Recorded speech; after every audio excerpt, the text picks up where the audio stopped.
Greetings, greetings in the love and in the light of our infinite prime creator, the divine grid programmer. Namaste, namaskaram. All right, folks, we're just gonna multitask here with just a little brief exposition, explanation, clarification of what exactly the Celtic charm of making was all about, a sort of video I made the other night. So we're gonna listen to this again, and the words are provided for your interpretation, your clarification, your rejuvenation. Anal natrach urfas betad dochiel diende. Anal natrach urfas betad dochiel diende. Anal natrach urfas betad dochiel diende. Anal natrach urfas betad.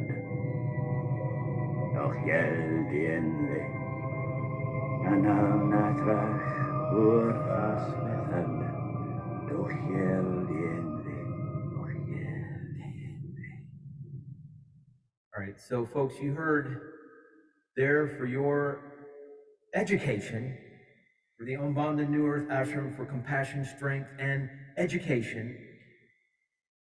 In this instance, more specifically for clarification, I have provided the text of the Celtic charm of making, or Merlin's charm of making, and it equates to, in our tongue, our language, for our understanding, breath of serpent, spell of death and life, your song of making. So hopefully that won't trigger any organized religion people, but it is an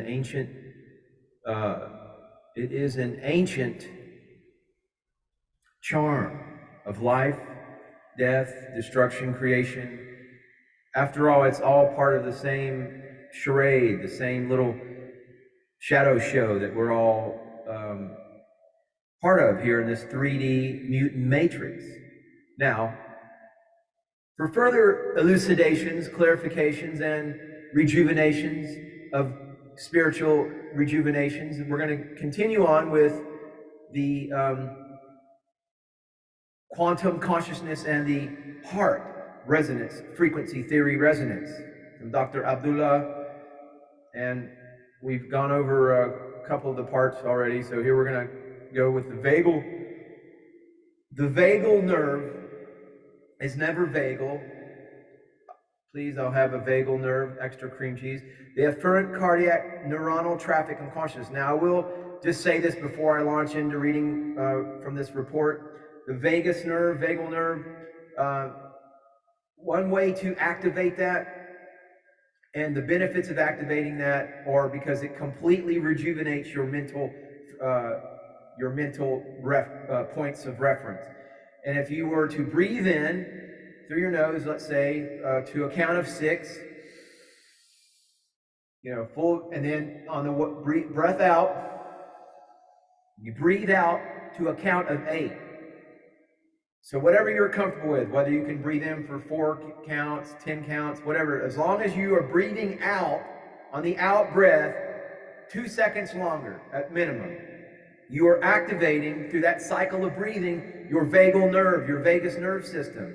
And that is the system that is part of your all of your deep level subconscious body functions and such. But you essentially, when you activate and stimulate the vagal nerve through the breathing cycle that I just mentioned, you launch yourself into your right brain connection, and you're thus God source connected, and reality is your playground at that point. Hit the subscribe button, folks, if you agree. Reality is your playground with an active vagal nerve.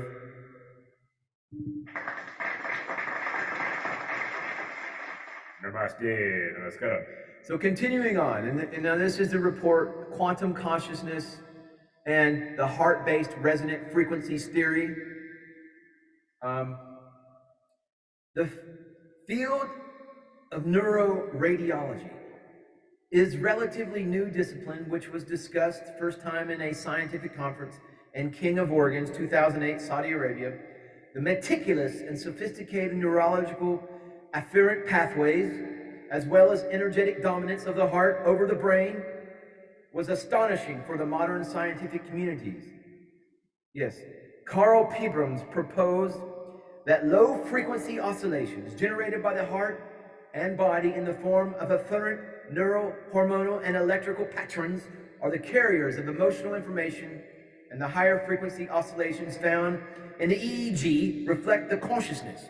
John and Beatrice Lacey, during the 1960s and 1970s, created a massive drift in the modern psychophysiological arena. Heart-brain communication science was revolutionized with their publication declaring that afferent input from the heart and cardiovascular system could significantly affect perception, cognitive functions, and behavior, which all reflect in conscious experience. The heart behaves as if it had a mind of its own. Lacey showed that patterns of physiological responses were affected as much by the context of a specific task and its requirements as by emotional stimuli, in clear contradiction to canon theory of homeostasis. Now, I believe this is canon theory is like, commonly accepted, lame brain, scientific, accepted knowledge of homeostasis, which claim constant internal environment he called the milieu intérieur. Milieu intérieur. All right. Directional fractionation. Well, these are a lot of cool words. I'm going to have to go back and look some of these up. Directional fractionation is a phenomenon described by Lacey, which denotes paradoxical heart rate response as it decelerated and blood pressure decreased, while simultaneously recorded parameters such as respiratory rate, pupillary dilation, and skin conductance all increased as expected. Later, Veldin and Volk demonstrated cognitive performance fluctuated at a rhythm around 0.1 hertz and showed that the modulation of cortical function was via the heart's influence due to afferent inputs on the neurons in the thalamus, which globally synchronizes cortical activity and the consciousness phenomenon. A critical observation here is the finding that pattern and stability of the rhythm of the heart's afferent inputs, rather than the number of neural bursts within the cardiac cycle that will modulate thalamic activity, which in turn has global effects on brain function and ultimately the consciousness experience. Growing body of respectful research has since been accumulating, indicating that afferent information processed by the intrinsic cardiac nervous system can influence activity in the frontocortical areas and motor cortex, affecting psychological factors and the consciousness experience elements such as attention level, motivation, perceptual sensitivity, and emotional processing. Astonishing fact of the vagus nerve means the nerve with unknown role, called sometimes the 10th cranial nerve, is the fact that it has very significant afferent neurons besides its efferent neurons. Well, I would have to go actually look this afferent and efferent. I imagine it's the same sort of affect type of sense. This is how I extrapolate knowledge of known word knowledge. Some say like to the effect of something, or to affect, EFFECT versus AFFECT. I would imagine that it's the same sort of root meaning, afferent and efferent. You're having a passive versus an active. And in a sense, the vagus nerve is a more passive nerve system that we stimulate by the breathing cycle I shared with you earlier. Hit that subscribe button, folks. All right. So we got around 85 to 90% of the fibers in the vagus nerve are different, or afferent rather.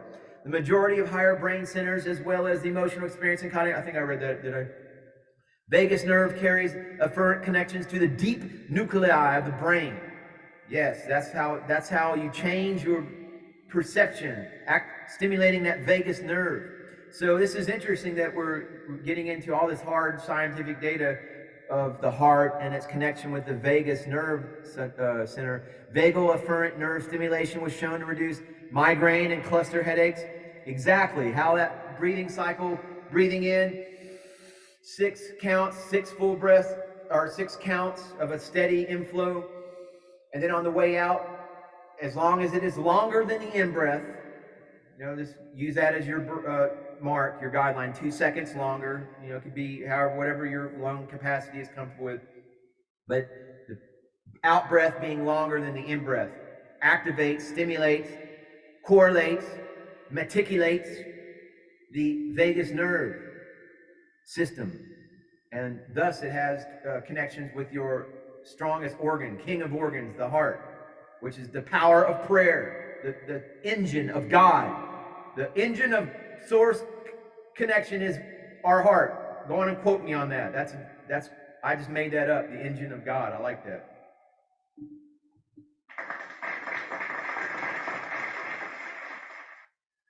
Okay, where was I? So vagus nerve stimulation that will create improved global neurostimulation state, leading to promoted spread of cortical signals and cause an increase of metabolic activity, leading to behavioral improvement